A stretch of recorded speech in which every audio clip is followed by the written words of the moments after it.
안녕하십니까. 이번 시간에는 세르반테스가 본 돈과 권력이라는 제목으로 생각해 보도록 하겠습니다. 돈키호테의 두 주된 인물이 돈키호테와 산초죠. 하나는 현실주의자, 하나는 이상주의자 이렇게 얘기하기도 하고, 상황에 따라서는 현실주의자가 이상주의자 되기도 하고, 이상주의자가 현실주의자로 변하는 그런 것이 이제 돈키호테의 기본 골자인데요. 이것은 한 인간, 구체적으로 얘기한다면 작품의 작가인 세르반테스가 가지고 있는 내면의 세계를 보여준다라고 이렇게 설명을 할 수 있을 것 같은데요. 이번 시간에 볼 것은 이 세르반테스라는 사람이 그 현 시대에 어떤 생각을 하고 있었을까, 어떤 상황에 처해 있는가를 한번 보면서 이 돈키호테와 산초로 구분되는 이 이상주의와 현실주의자의 모습을 좀 더욱더 구체적으로 살펴보는 그러한 시간을 갖도록 하겠습니다. 실질적으로 아마 세르반테스 안에는 이 돈키호테적인 이상주의, 이상주의자기보다는 돈키호테적인 무수유자, 아니면은 미친 사람, 광적인 존재, 아무것도 추구하지 않고 오직 한 여인을 위해서 모든 것을 바치는 그런 존재. 그 다음에 산초 같은 인물. 그리고 산초를 통해서 현실에 대한 문제를 다루는 것들.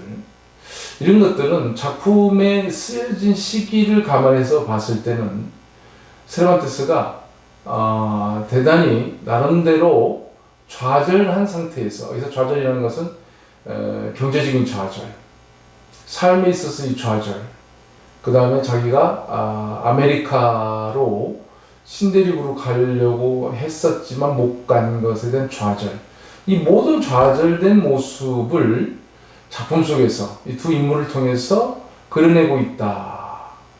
말하자면은 이 돈과 권력에 대한 규정도 나름대로 이제 실제 현지에서 본인이 겪었다기보다는 상상을 통해서 이 돈이란 무엇이고 권력이란 무엇인가에 대해서 나름대로 규정해본 그러한 이야기가 아닌가, 이런 생각을 해보게 됩니다.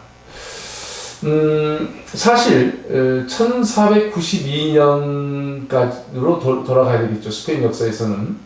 이때는 이제 그라나다를 회복하고 스페인이 통일되는 시점이죠.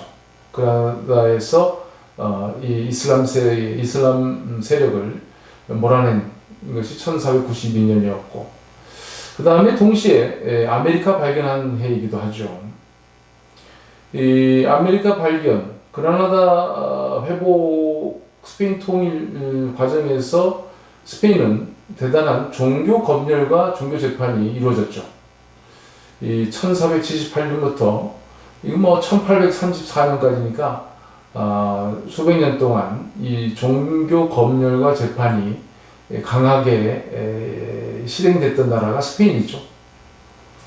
한편 우리 일반인들은 잘 모르겠지만 1492년 하면은 유대인 추방과도 관계되죠. 스페인 통일하면서 유대인도 동시에 추방하는 그러한 사건이 벌어지죠. 이슬람 교도에 대한 기독교 강제 개종도 1500년부터 1526년까지 이제 강하게 압박을 하게 되죠. 말하자면은 이제 스페인에 많은 이슬람 세력들이 있었죠.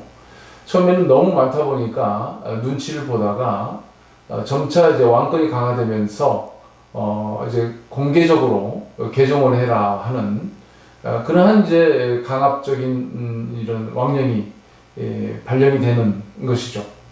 그러니까는 힘이 약할 때는 이제 가만히 있다가 힘이 세지면서 점차 자기 쪽으로 이제 유리한 쪽으로 통치에 있어서 유리한 쪽으로 많은 결정을 하게 되는 것이 이제 그러한 사건이었고, 그 다음에 이제 세르반테스가 돈키호테를 쓸 즈음에 근데 특히 이권 쓸 즈음에 있었던 사건 중에 하나가 이미 개종했다고 하는 이슬람에서 기독교로 개종했다고 하는 사람들조차도 의심해서 이 사람들을 추방하는, 그러니까 마치 마녀 사냥처럼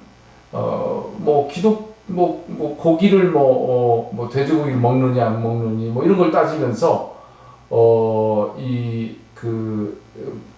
안 먹으면은 무조건 이제 기독교인이 아니다라고 이렇게 한다든가 이런 식으로 해서 이렇게 모함 형식, 물론 이제 그 개중에는 이제 형식적으로만 개종했고 실질적으로 개종하지 않은 사람들 있었습니다만 실제로 개종한 사람들조차도 쫓아내는 그런 이제 사건이 1609년부터, 그러니까 1605년이 이제 일본이 쓰였던 시점이고 이권이 1615년에 이제 출판됐으니까 그 중간쯤에는 이제 그 왕령에 의해서 모리스코들까지 추방하는 그런 이제 사건들이 벌어지죠. 근데 이렇게 이제 그 스페인 땅에서 추방된 유대인이라든가 그 다음에 이제 이제 이슬람 교도 그리고 모리스코들 이런 사람들은 도대체 어디로 갔느냐? 유럽의 많은 부분으로 이제 퍼졌지만 많은 수가 아메리카 발견 이후 그 신대륙으로 이동을 하게 되는 것이죠. 그래서 이러한 그 유대인, 그 다음에 이슬람인, 이슬람 교도 그리고 모리스코들, 개종한 기독교인들 이런 사람들과 함께 또 누가 많이 갔냐면은 이제 그 프란시스카노, 도미니크 수도회, 아우구스티노, 그 다음에 예수회, 신부들 이런 사람들이 이제 아메리카로 많이 가죠. 신대륙으로 많은 사람들이 이제 가게 되는데요. 또 이제 젊은 군인들도 그 어려운 지역, 살기 어려운 지역에 있는 사람들이 이제 신대륙으로 가는데 젊은 군인들 중에서 그 에르난 코르테스 같은 사람들은 이제 그 아스텍을 점령한 장군이지 않습니까? 이 사람이 이제 이런 사람들이나 그 다음에 프란시스코 피사로 이 사람은 잉카를 이제 점령했죠. 이런 사람들은 초기 정복자들은 어떻게 보면은 그 엑스트레마두라 지역 같은 경우는 이제 포르투갈과 스페인의 어떤 그러니까 국경 지역에 있는 그런 데인데 상당히 살기가 어려운 지역입니다. 이 지역에서 출신들이 많은 군인들이 있었고 또 선교사, 그 다음에 이 종교인 사제들이 이쪽 출신이 꽤 많은데요. 갈리시아라든가. 그래서 이제 전체적으로 스페인이 이제 살기 어려웠던 땅이긴 하지만은 특별히 이제 갈리시아라든가 엑스트레마두라 지역 출신들이 많이 있죠. 근데 이런 사람들이, 그러니까 유대인이라든가 이슬람, 그 다음 모리스코, 그 다음에 사제들, 군인들, 이런 사람들이 신대륙에 가서 어떤 모습으로 변했냐면은, 신분이 상승한다든가, 돈을 많이 벌었다든가, 재력가가 돼서 돌아오기도 하고, 또 누가 가난한 집 아들이 크게 성공했다는, 돈을 엄청 많이 벌었다고 하는 이제 이야기들이 스페인에 퍼지게 되죠. 물론 세르반테스도 그 이야기를 들었죠. 그 중에 이제 큰 사건 중에 하나가 이제 포토시라고 하는, 지금도 볼리비아 지역인데요. 그 당시 이제 지금 멕시코 지역은 어떻게 되면 누에바 이스파냐라고 하는 이름으로 이제 부왕령이었고요. 그 다음에 이제 누에바 그라나다라고 하는 지역이 그 밑으로 있었는데, 거기는 이제 지금으로 보면 이제 베네수엘라나 콜롬비아, 이런 이제 부왕국이 있었고, 누에바 그라나다. 그 다음에 그 밑으로는 이제 페루, 옛날부터 있었던 부왕국이죠. 지금의 페루 지역이었고, 그 밑에 보면은 넬라 플라타라고 하는 지역이 있어요. 그래서 한 4개 정도의 부왕국을 이제 스페인이 통치를 하게 됐는데, 이제 페루 지역, 그리고 이제 넬라 플라타 지역, 그러니까 이 사람들이 이제 그 금과 은을 채취하기 위해서 아메리카를 발견하게 됐지 않습니까? 그래서 실은 이제 돈을 벌기 위한 것이었죠. 근데 그 포토시라고 하는 지금 볼리비아 지역의 지금 이제 수도는 라파스고요. 이제 포토시에서 은광이 개발된 거죠. 발견된 거죠. 그래서 여기서 엄청난 은이 생산이 되고 이것은 뭐 전 세계 은의 뭐 80% 정도를 그 당시 차지했다고 그러고 이게 이제 페루 지역 그리고 그 당시 그 태평양을 통해서 무역 항로가 만들어진 것이 이제 그 아카풀코 그러니까 멕시코의 그 아카풀코에서 그 지금 필리핀의 까지 연결되는 마닐라까지 연결되는 그 항로가 있었죠. 해로가 있었죠. 여기를 통해서 은이 이제 그 아시아까지 들어오게 되죠.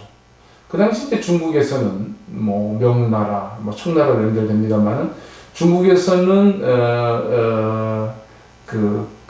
금액이 그러니까는 은과 금, 특히 은의 가치가 가격이 대단히 높았었는데 또 일본이 또 이제 거기 관련이 됐었고요. 이 지역 포토시에서 나오는 은이 이제 중국에 대량으로 들어감으로써 또 은값이 상당히 또 떨어지는 그런 현상도 있었고 뭐 이것이 나중에 이제 아편 전쟁하고 연결되고 하는 그런 이제 이야기로 설명이 되겠습니다만 어쨌든 이 포토시라고 하는 데서 돈을 번 일확천금을 번 벼락부자가 된 이제 스페인 사람들의 이야기가 스페인에 전해지고 또 돈키호테에서도 이 포토시라고 하는 데가 한 2번 나오죠. 이 도시 이름이 그 당시 큰 도시였으며 대단한 부자들이 여기 살고 있는 것으로 이제 세르반테스로 들었고 작품 속에도 그렇게 나옵니다. 이러한 그 같은 동시대의 인물들이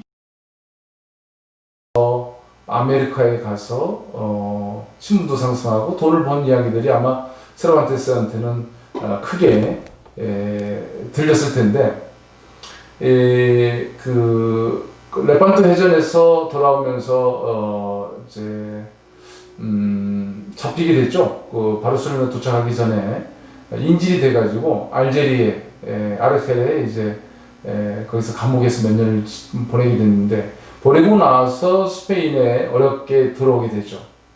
근데 이제 이 사람은 이제 그 문학도라고 보고 글 쓰는 사람이었기 때문에 시도 써보고 초기에는 그 당시 스페인에서 돈 벌 수 있는 것이 연극이었기 때문에 연극에 이제 관심을 가지고 작품을 쓰게 되죠. 그래서 1580년부터 1587년까지 열심히 연극을 썼는데 뭐 성공한 것도 있다고 하지만 실질적으로 시인으로나 아니면은 극작가로서 돈을 벌 수 있는 그런 상황은 아니었죠. 말하자면 이제 좌절에 그러니까 작가로서 생활했지만은 이 신대륙에 간 사람들처럼 그렇게 빚을 벌 수 있는 그런 작가는 아니었던 것이죠. 그런 와중에 1584년에 이 까탈리나라고 하는 여인, 나이가 어린 여인과 결혼을 하게 되고 또 다른 여인과 이 사이에서 이사벨이라고 하는 딸을 낳게 됩니다.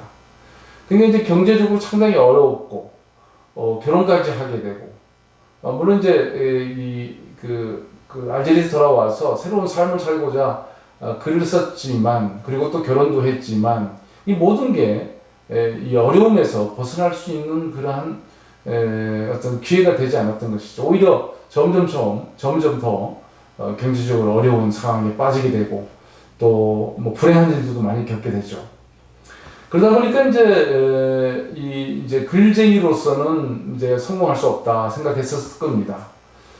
그래서 1590년에 세비야에 있는 콘세jo de Indias라고 하는 말하자면 식민지 고문 자문회 뭐 이런 쪽에 자기가 편지를 쓴 게 나타났는데요.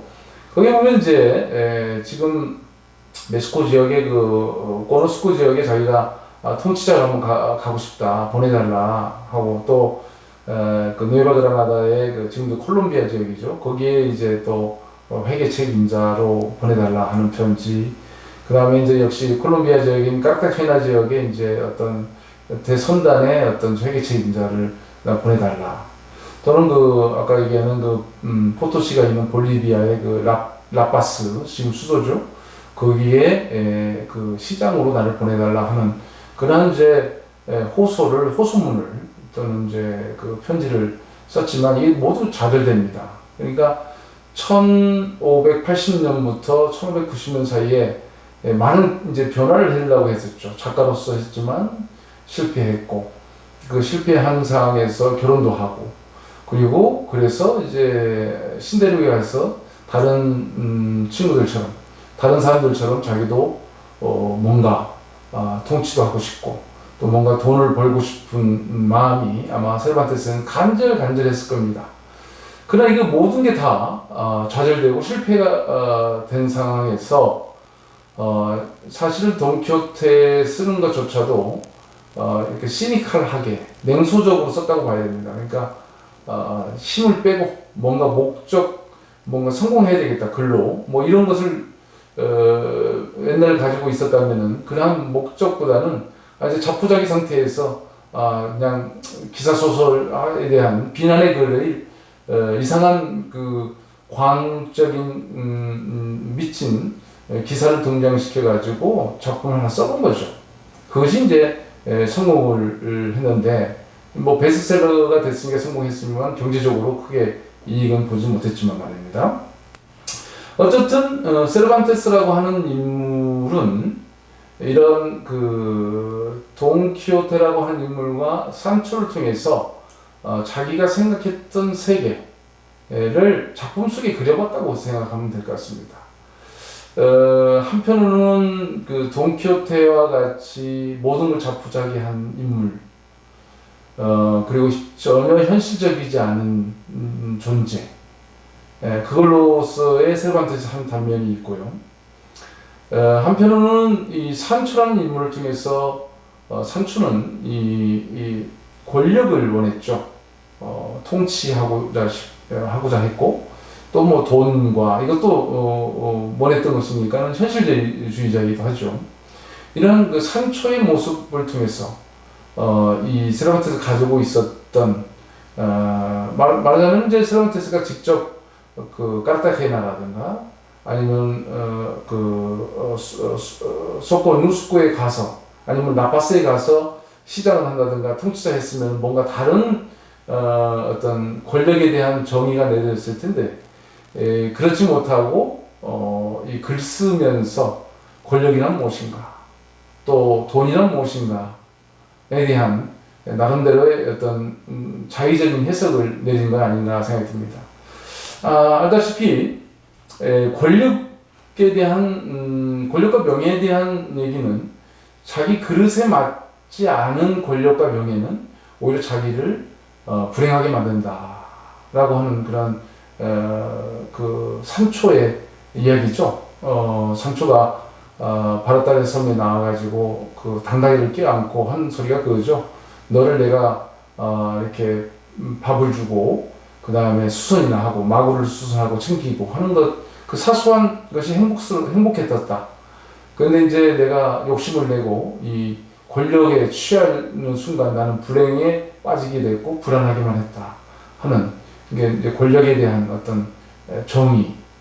그리고 산초가 마지막에 집에 돌아와서 자기 부인이 테레사가 이 사람이 돈을 얼마나 많이 가져왔느냐, 이것을 기대했을 때 그 기대치를 못 맞춘 산초는 뭐라고 했냐면 내 손으로, 내 몸으로 내가 번 돈이 내 돈이다. 다른 사람한테 상처를 주지 않고 내가 유락천금으로 이렇게 포토시 같은 데 가서 예를 들어서 뭐 갑자기 돈을 버는 그런 인물이 아니라 내가 내 몸으로 번 돈, 이것이 소중하다는 것을 아마 얘기함으로써 세르반테스가 자기가 동시대에 꿈꿨던 어떤 이상, 경제도 대단히 어려웠거든요.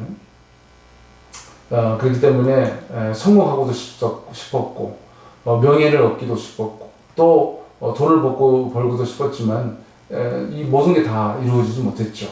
그러면은 작품을 통해서 이 명예라는 건 뭐고 권력이라는 뭐며 또는 돈이란 뭔가에 대해서 나름대로 정의를 내려야만이 자기 스스로를 정당화시킬 수 있는 거 아니었을까 하는 생각이 듭니다.